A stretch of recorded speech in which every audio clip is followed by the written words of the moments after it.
우리는 지난주에 하나님의 약속에 대해서 살펴봤습니다. 약속과 율법을 두 가지를 이제 본문의 쭉 흐름을 가지고 말씀하시는데, 이제 지난주에 말씀드리기를 율법에 대해서는 다음 주에 하고 하나님의 약속에 대해서 살펴보겠습니다 하며 말씀을 나누었지요. 하나님께서 아브라함 때에 약속을 주셨지요.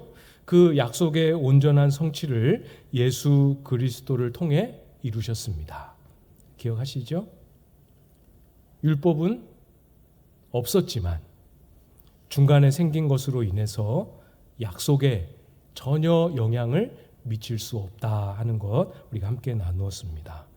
그러면 반드시 이렇게 이해를 가지려고 할 때 반드시 나오게 되는 질문이 있지요. 그러면 우리가 약속의 유업을 얻는 일에 예수 그리스도를 믿는 믿음으로 충분한데, 그러면 율법을 왜 주셨느냐? 율법을 주신 의미와 목적이 무엇이냐? 이것이 오늘 본문의 주제입니다. 최대한 덜 어려우시도록 제가 열심히 준비도 했지만 설명을 드리겠습니다. 그래서 어렵다, 처음부터 이렇게 마음을 본문 읽으면서 벌써 그렇게 생각하시는 분들 계시죠? 그렇게 생각하시지 마시고 잘 따라와 보시면 좋을 것 같아요. 19절을 보시면 그런즉 율법은 무엇이냐? 범법함으로 더해진 것이라. 천사들을 통하여 한 중보자의 손으로 베푸신 것인데 약속하신 자손이 오시기까지 있을 것이라. 일단 우리가 딱 봐도 금방 이해할 수 있는 율법의 목적이 19절에 드러나고 있어요. 율법을 왜 주셨다 말씀합니까? 잘 안 보이시는군요. 네. 율법을 주신 목적은 우리 인생들이 범법함으로 인하여 더하여진 것으로 주셨다, 이렇게 말씀합니다. 이스라엘 백성들이 범죄하는 일이 아니었다면, 이스라엘 백성들의 죄가 아니었다면 율법은 사실 필요가 없었던 거죠. 그렇죠? 이거 이해되십니까? 실제로 아담과 하와가 있었던 그 시절에 율법은 없었습니다. 선악을 알게 하는 나무의 열매를 먹지 말라 하시는 그 명령, 울타리 안에서 마음껏 하나님을 신뢰하고 예배하고 하나님을 의지하고 교제하는 삶, 그것이 전부였습니다. 우리가 오랫동안 이 갈라디아서의 흐름을 통해서 봤던 것처럼 아브라함에게 약속을 주실 때에도 율법은 없었습니다. 그러나 여러분이 성경에서 보시는 바와 같이, 그리고 우리의 실제 삶에서 경험하는 바와 같이 이 인생들이 좀처럼 그렇게 하나님을 잘 의지하고 신뢰하려 들지를 않아요. 우리의 본성에 하나님을 의지하고 신뢰하는 건 맞지 않습니다. 그래서 많은 경우에 하나님을 의지하는 일에 실패하기도 하고 내 의지를 들여 거부하기도 하지요. 오전에 보았던 가인의 모습 속에서도 우리는 발견하게 되지 않습니까? 그래서 율법을 주신 겁니다. 율법은 죄 때문에 더하여진 것이다 라는 이 첫 번째 특징, 이것은 19절에서 지금 이렇게 말씀하신 후에 두 번째 특징을 이어서 말씀하시고 이 설명은 뒤에 가서 이어집니다. 그래서 잠시 여기까지만 말씀을 드리고 본문의 순서를 따라 율법을 주신 두 번째 이유, 두 번째 특징을 먼저 좀 생각을 해보려고 해요. 방금 봤던 19절 하반절에 있습니다. 율법의 두 번째 특징은 모세라는 중보자를 통해서 주셨다라는 특징이 있어요. 벌써 이렇게 설교의 흐름을 놓치시고 못 따라오시는 분들이 있으신지 모르겠어요. 하나님께서 출애굽기에 이스라엘 백성들을 시내산으로 이끄셔서 19장에서 24장, 여기에 하나님과 이스라엘이 언약을 맺는 모습이 기록되어 있습니다. 그때 율법이 주어지게 되잖아요. 그때 하나님께서 이스라엘과 하나님 사이에 언약의 중재자 역할을 한 모세를 통하여 율법을 주십니다. 그게 19절 하반절부터 20절까지의 의미예요. 19절 중간부터 20절을 이어서 다시 한번 보십시오. 천사들을 여기서부터입니다. 제가 읽어드릴 테니까 여러분 눈으로 잘 따라 읽으십시오. 천사들을 통하여 한 중보자의 손으로 베푸신 것인데 약속하신 자손이 오시기까지 있을 것이라. 그 중보자는 한 편만 위한 자가 아니나 하나님은 한 분이시니라. 당초에 뭘 말씀하시려는지 잘 모르시겠죠. 그 본문을 보시면서 제 설명을 잘 들어보십시오. 중보자의 손으로 베푸셨다 이렇게 말씀하셨죠. 이 중보자는 방금 말씀드렸던 모세를 의미합니다. 그 다음에 바로 약속하신 자손이 오시기까지 이렇게 말씀하셨죠. 약속하신 자손은 우리가 앞서 살펴봤던 예수 그리스도입니다. 그러니까 율법은 사람의 손을 통하여 주셨고 예수 그리스도께서 오셔서 그 모든 약속을 성취하시기까지 한시적으로 주어진 것입니다. 이해되시죠? 모세는 그 다음에 20절에 설명을 드립니다. 모세는 언약의 양 당사자 하나님과 이스라엘 중간에서 양 당사자를 섬기기 위해 중보자의 역할을 한 것입니다. 이제 약속과 율법을 비교하고 있는 거예요. 모세는 중간에서 중보자의 역할을 했지만 우리에게 약속을 주신 하나님은 어떤 역할을 하셨느냐?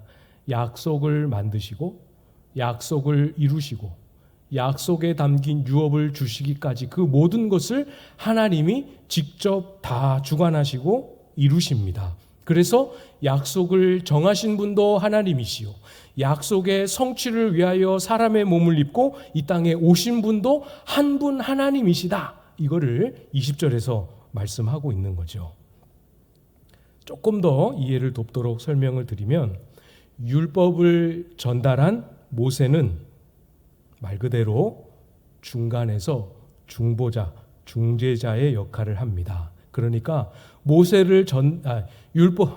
율법을 전달한 모세나 그것을 도운 천사들이 율법을 통하여 율법을 지켜야 하는 우리에게 아무것도 주지 못합니다. 아무것도 도움을 못 줘요. 율법을 줄 뿐입니다. 율법이 우리에게 왔을 뿐입니다. 그 외에는 아무것도 행하지 못합니다. 그래서 로마서 말씀에 보면 율법이 육신으로 말미암아 연약하여 할 수 없는 그것을 하나님은 하시나니. 이게 오늘 본문의 핵심입니다. 율법으로는 할 수 없는 그것을 하나님이 하십니다. 이것이 율법과 약속의 아주 결정적인 차이이죠. 율법의 두 번째 특징이 중재자 모세를 통해 주셨다라는 그게 말씀을 드렸죠. 거기에 담겨져 있는 의미가 바로 율법으로는 우리에게 할 수 없는 일을 하나님은 하신다라는 의미죠. 하나님은 약속을 직접 계획하시고 만드시고 우리에게 주셨습니다.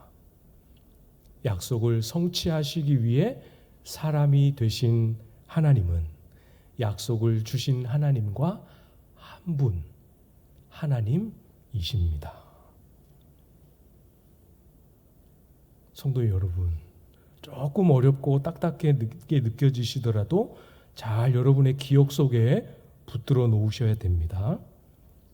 성경이 기록하고 있는 모든 약속들은 하나님이 직접 계획하시고 구상하시고 하나님이 직접 우리에게 찾아오셔서 말씀하십니다. 이렇게 약속해 줄게. 그리고 하나님이 직접 친히 스스로 약속의 보증이 되십니다. 하나님이 직접 친히 약속을 책임지시고 우리가 그 약속에 합당하도록 우리를 만들어 가시고 그 약속을 직접 성취하시고 이루십니다. 우리는 뭐 하죠? 우리는 뭐 하죠? 여기서 답이 딱 나오셔야 되는데 우리는 그럼 뭐 하죠? 아무것도 안 합니다. 이렇게 하면은 안 되고 우리는 뭐 하죠? 예. 왠지 맞을 것 같아요. 제 느낌상. 약속하신 그분을 신뢰하는 것이죠. 이게 구약이나 신약이나 변함없는 하나님의 복음입니다. 하나님이 다 정하시고 계획하시고 보여주시고 이루십니다. 믿으시죠? 하나님이 행하십니다. 시편 46편 10절 말씀에 이렇게 말씀하셨어요. 이게 찬양 가사로도 여러분이 잘 아시는 말씀인데 들어보십시오. 이르시기를 너희는 가만히 있어 내가 하나님 됨을 알지어다. 내가 문 나라 중에서 높임을 받으리라. 내가 세계 중에서 높임을 받으리라 하시도다. 가만히 있어 우리 하나님이 하나님 되심을 알라 말씀합니다. 가만히 있어 보면 하나님이 세계 중에 만민 중에 나라 중에 모든 약속을 이루시고 스스로 높이시는 그날 그 모습을 보게 되리라 말씀하십니다. 복음이지요. 여러분 이걸 할 줄 아셔야 됩니다. 가만히 계실 줄을 알아야 됩니다. 가만히 하나님 앞에 있어서 하나님이 진짜로 하나님 되심을 바라보고 하나님 되심을 묵상하며 그분 앞에서 가만히 있는 거 할 줄 알아야 합니다. 내 행위에 의지하고 내 조건에 의지하고 내 환경에 소망을 두고 내가 할 수 있는 것에 기대를 두고 내가 할 수 없는 것으로 낙심하고 이렇게 뒤흔들리려고 하는 우리의 본성을 향하여서 하나님이 우리의 하나님이심을 확인하고 하나님이 나의 하나님이심을 선포하면서 멈추어 설 수 있어야 합니다. 아무것도 하지 아니하고 하나님 앞에 가만히 있음에도 불구하고 우리의 영혼이 하나님으로 인하여 요동하지 아니하고 불안해하지 아니하고 낙심하지 아니하고 근심하지 않을 수 있도록 멈추어 하나님 앞에 서는 것. 이게 경건이고 이것이 영성이지요. 주님께서 문 나라 중에 높임을 받으실 때 세계 중에서 높임을 받게 되실 때 비로소 그 모든 성경에 약속하신 것을 다 이루시고 완성하셔서 천군 천사들로부터 이전에 상상할 수 없었던 그림을 보며 하나님을 찬송 중에 경배하게 될 그때 우리는 알게 될 것입니다. 내가 나를 의지하며 살았는지 세계 중에 높임을 받으실 하나님의 하나님 되심을 알고 하나님의 하나님 되심을 붙잡고 살아왔는지 그때 우리는 선명하게 알게 되겠죠. 하나님이 하나님 되셔서 모든 것을 행하십니다. 하나님을 바라보고 붙잡으십시오. 오늘 본문으로 이제 다시 돌아와 볼까요? 율법이 가지는 첫 번째 특징, 말은 이렇게 꺼냈지만 설명하지 않았던 첫 번째 특징, 범법함으로 더하여진 부분에 대해서 이제 이어서 살펴보도록 하겠습니다. 이것은 22절 이하에 쭉 연결하여서 자세하게 말씀하고 있는데요.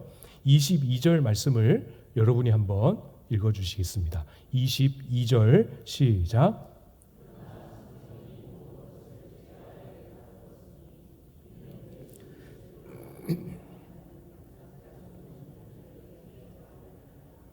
아멘. 지금까지 줄곧 율법이라는 표현을 써서 기록하다가 22절에 와서 성경이 이렇게 표현을 바꾸었습니다. 지금 율법의 첫 번째 특징인 범법함으로 더하여진 이 부분은 성경의 다른 말씀이 우리의 영혼 속에 하시는 역할과 공통이 돼요. 그래서 의미를 확장해서 성경이 이렇게 표현을 바꾸어 말씀하고 계십니다. 율법은 범법한 인생들을 향하여 너희는 범법하였느니라 하고 정죄하고 죄 아래 가두어 놓습니다. 아무리 율법 앞에서 발버둥 쳐도 정죄에서 벗어날 수 없도록 우리를 가둡니다. 저와 여러분을, 모든 이스라엘을, 그 어떤 율법에 헌신된 사람까지도 죄인으로 드러나게 합니다. 정죄합니다. 죄를 보게 만듭니다. 내가 틀렸구나. 내가 의로울 수 없구나. 이 율법을 지키는 일로는 소망을 발견할 수 없구나. 우리의 한계와 우리의 절망을 직면하게 만듭니다. 이것이 율법을 더하여 주신 목적이지요. 로마서 3장 20절에 율법으로는 죄를 깨달음이니라 이렇게 말씀하셨습니다. 이해되시죠? 또 로마서 7장 7절에는 율법으로 말미암지 않고는 내가 죄를 알지 못하였으니 곧 율법이 탐내지 말라 하지 아니하였더라면 내가 탐심을 알지 못하였으리라. 율법이 이것이 죄다라고 말하는 걸 볼 때, 이렇게 하지 말라라고 하신 것을 볼 때 그것을 지키고 싶지 않고 그것을 어기고 그렇게 행하고 있는 우리의 마음과 우리의 행위를 발견함으로 죄를 깨닫게 되는 거죠.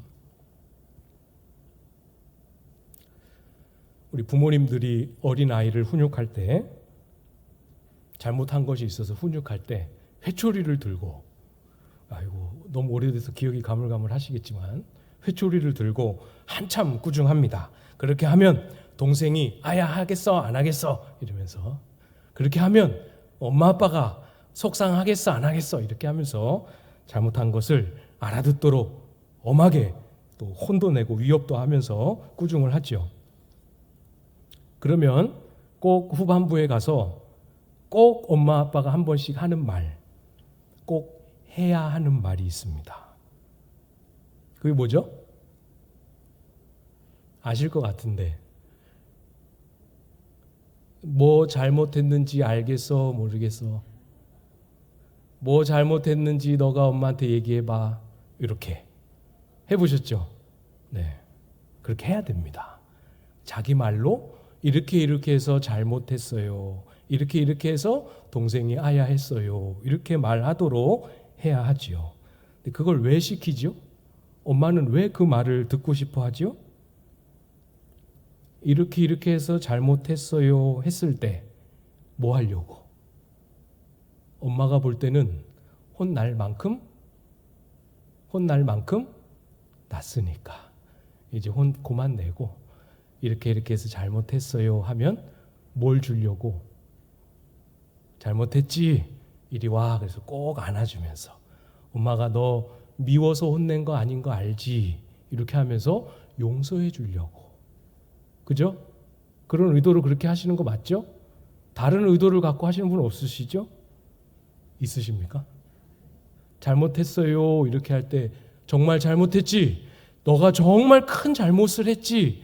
그러니까 내일부터는, 아니 오늘부터는 엄마를 엄마라고 부르면 안 되겠지? 아줌마 하고 불러봐. 그렇게 하려고 하는 게 아니고, 이제 용서의 시간을 주기 위하여, 이제 다시 회복의 시간을 주기 위하여.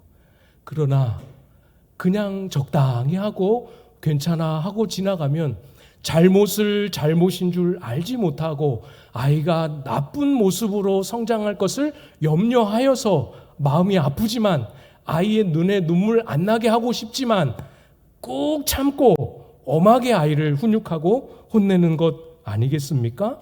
용서해 주기 위함입니다. 그만 혼내고 품에 들어와 제 삶을 회복하고 끌어안아 주기 위함 아니겠습니까? 이것이 하나님이 약속으로 충분하시지만 그 사이에 율법을 주시고, 너무 괴롭고 고통스럽고 절망적이지만 모든 인생을 율법의 정죄 아래 가두신 하나님 아버지의 마음이지요. 그런 이해를 가지고 여러분 22절을 다시 보십시오. 이번엔 제가 읽어드리겠습니다. 그러나 성경이 모든 것을 죄 아래에 가두었으니 이는 예수 그리스도를 믿음으로 말미암는 약속을 믿는 자들에게 주려 함이라. 반드시 예수 그리스도를 만나기 위해 지나가는 과정입니다. 성경은 먼저 저와 여러분을 죄 아래 가둡니다. 정죄합니다. 죄책감이 들게 합니다. 절망하게 합니다. 나 자신에 실망하게 합니다. 내 인생을 열심히 살아왔다고 했는데 말씀 앞에 섰을 때 내 인생 헛살았구나 깨닫게 합니다. 왜요? 호적에서 파내려고? 봤지? 너는 하나님의 자녀가 될 자격이 없어. 이 말 하시려고요? 아니잖아요. 그렇죠? 왜 우리를 율법의 정죄 아래 가두십니까? 예수 그리스도를, 우리를 용서하시고 우리를 위해 생명을 주신 예수 그리스도를 제대로 만나게 하기 위함이지요. 영원한 형벌 가운데 있구나, 영원한 형벌 속에 영원히 고통받아도 마땅할 만큼 중한 죄인이구나 하는 것을 깨닫고 그런 인생으로 자신을 바라보게 될 때 진짜 예수 그리스도만이 나의 영원하고 나의 완전하고 나의 유일한 소망이구나 하는 것을 알고 붙잡게 하십니다. 이것이 성령께서 말씀을 통해 우리에게 역사하시는 일이지요. 그러니까 말씀을 들을 때 아멘, 아멘 하시면서 다른 사람에게 적용하면 안 됩니다. 그런 분들 계시죠? 안 들어봐도 다 알아요. 말씀을 딱 들으면서 마음속에 아멘 하면서 그렇지, 저건 김 집사 딱 들으라고 하는 얘기네. 저거는 아무개 집사 들으라고 딱 하는 얘기네. 그렇게 말씀을 들으시면 안 되죠. 성경이 우리에게 마음의 양심의 가책과 찔림을 주실 때 다른 사람을 정죄하라고 주시는 게 아니지요. 나를 죄 아래 가두시기 위하여 오고 계시는 겁니다. 나를 더 온전하고 생명으로 이끄는 믿음 되도록 하기 위하여 찾아오시는 거죠. 이 세상을 사는 동안 이 세상이 보여주는 온갖 현란한 것들의 마음이 빼앗겨 흔들리지 말고 끝까지 예수 그리스도로 말미암아 없는 그 약속의 유업을 놓치지 않도록 하기 위하여 우리에게 찾아오시는 겁니다. 무엇으로요? 말씀이 우리의 허물을 들추시는 양심의 가책과 정죄로요. 24절에 말씀합니다. 24절, 이같이 율법이 우리를 그리스도께로 인도하는 초등교사가 되어 우리로 하여금 믿음으로 말미암아 의롭다 함을 얻게 하려 함이라. 여기서 말하는 초등교사는 오늘날의 초등학교 선생님을 의미하는 게 아니죠. 헷갈리게 번역이 되었습니다만 우리 옛날 번역에는 몽학선생 이렇게 번역이 되었던 그 단어입니다. 이 성경이 기록될 당시에 귀족들의 미성년 자녀들, 이들을 돌보고 이들을 이렇게 외출하거나 할 때 안전하도록 동행하고 이들에게 아주 기본적인 예의와 도리를 가르치는 역할을 하도록 집안에 고용된 종이나 신하를 말하는 단어입니다. 당연히 성인이 되면 이 초등교사의 역할을 했던 가정교사는 자기의 역할이 끝나겠지요. 율법은 우리의 초등교사, 가정교사와 같은 역할을 하심으로 우리가 흔들리지 않고 그리스도를 바라보도록, 그리스도를 제대로 바라보도록, 그리스도를 끝까지 바라보도록 우리를 인도하는 역할을 해주고 계십니다. 그리스도를 바라보다가 그리스도를 의지하며 나아가다가 너무 쉽게 금방 자기 행위를 들여다보고 있고 자기 손을 들여다보고 있고 내가 뭘 잘했나 내가 뭘 못했나 이걸 들여다보면서 만족하기도 하고 낙심하기도 하면서 또는 교만의 길로 빠지기도 하고 자기 자랑의 길로 빠지기로 하려고 할 때 이 율법이, 하나님의 말씀이 때때로 우리를 책망하고 우리에게 양심의 가책을 일으킴으로 우리를 통제하여 끝까지 그리스도를 바라보고 나아갈 수 있도록 안내하는 가정교사의 역할을 하는 것이죠. 어떤 방식으로? 율법의 행위로는 의롭다함을 얻을 육체가 없음을 깨우쳐 주시는 그 방식이지요. 여러분의 마음속에 예수 그리스도 한 분으로 정말 충분하다, 없어도 된다, 더 안 주셔도 된다, 그 마음이, 물론 기도 제목을 다 이렇게 없어야 된다는 뜻은 아니지만 내 마음이 예수 그리스도 그분이 나에게 주신 은혜로 이미 충분히 부요하고 만족스러운 그런 은혜를 경험한 적이 없고 그런 마음이 내 안에 선명하지 못하다, 그렇다면 아직 나는 율법이 초등교사가 되어 나로 하여금 죄 아래 가두어 내가 얼마나 흉악하고 심각한 예수님이 죽으셔야만 했던 그런 죄인인지를 아직 잘 모르고 있구나, 이렇게 이해를 하시면 거의 맞을 확률이 높지요. 여러분, 성경 말씀을 열심히 읽고 계시죠? 읽고 묵상하실 때, 예배드리며 말씀을 들을 때에 나의 허물과 나의 약함을 발견하고 하나님 앞에 엎드리는 눈물이 뭔지 아실 수 있게 되기를 간절히 바라고 소망합니다. 혹시 그런 시간을 통과하시는 분들 계십니까? 여러분, 두려워하지 마십시오. 낙심하지 마십시오. 우리를 벌하시기 위함이 아니라, 우리를 정죄하기 위함이 아니라, 우리를 예수 그리스도 안에만 있는 예수 그리스도의 충만함으로 우리를 데려가시기 위한 하나님의 방법입니다. 말씀 앞에서 그런 내 모습을 바라보며 하나님 앞에 엎드릴 때, 야, 이렇게밖에 안 되는구나 좌절하며 주님 앞에 엎드릴 때, 그때 우리의 마음에 열어주시는 예수 그리스도를 바라보면 찬송가 가사처럼 그럴 때에만이 구주를 생각만 해도 내 마음이 좋거든, 이 고백이 나의 고백이 될 수 있지 않겠습니까? 부모가 자녀를 매섭게 훈육할 때 반드시 머지않아 용서와 회복의 시간을 엄마가 직접 가지고 오는 것처럼 말씀 앞에 우리의 허물이 드러날 때 여러분 잊지 마십시오. 정말로 우리가 정죄 아래 평생 있는 것이 아니라 금방 머지않아 금세 우리의 힘으로 이룰 수 없었던 우리를 향하여 예수 그리스도로 말미암아 저와 여러분을 의롭다, 옳다, 하나님의 자녀라, 영원한 유업에 합당한 자라 일컬어 주시기를 원하시는 그 날이 가까이 왔음을 여러분 마음에 잊지 않으셔야 합니다.